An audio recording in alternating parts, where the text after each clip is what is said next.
Welcome back to our series on recycling in Darlington.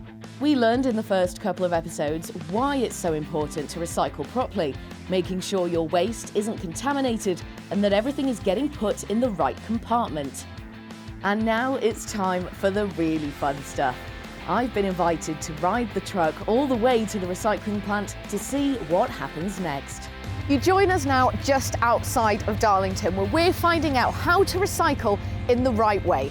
Putting your rubbish in the right part of the bin is just the start of the story, and we're finding out what happens after you wave goodbye to your waste. I'm joined now by Bruce, who's going to tell us all about it. So Bruce, where are we right now? You're at Aycliffe Quarry. This is part of the John Wade Group, and here we have a big waste facility, a lot of waste coming to site, commercial and domestic waste. We also have a landfill on site, but the main focus of all these buildings is to retrieve whatever we can from the waste and send it back out to the market for recycling. The first shed that we have behind us is where we would receive the material that comes from Darlington Curbside Collection.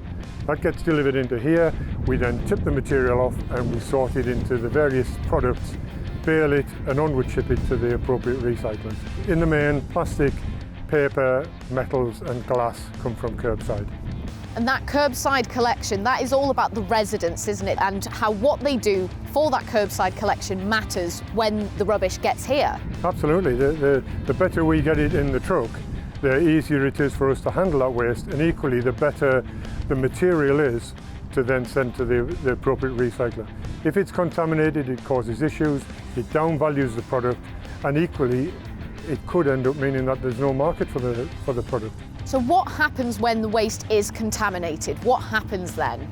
We will do our best to separate that. We will try and take out an element of contamination, whether it's just a plastic that shouldn't be amongst the good plastic, whether it's paper that shouldn't be in the glass. We will endeavour to get it as fit as we can to then send to the next stage.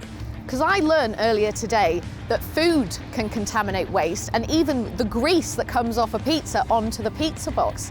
Why is that a problem? Well, grease is very hard to remove from anything, and once it goes certainly into the paper, it's a water process where it's going to pulp that material, and it's very hard. You need temperature to then remove the grease, and it'll find its way in and it'll contaminate the new paper. So instead of getting clean bales of clean rolls of finished paper, you'll end up with impurities in that paper roll. Well, that's all for now, but make sure you join us next time where we'll get to see firsthand what happens to your waste after it arrives on site. See you then.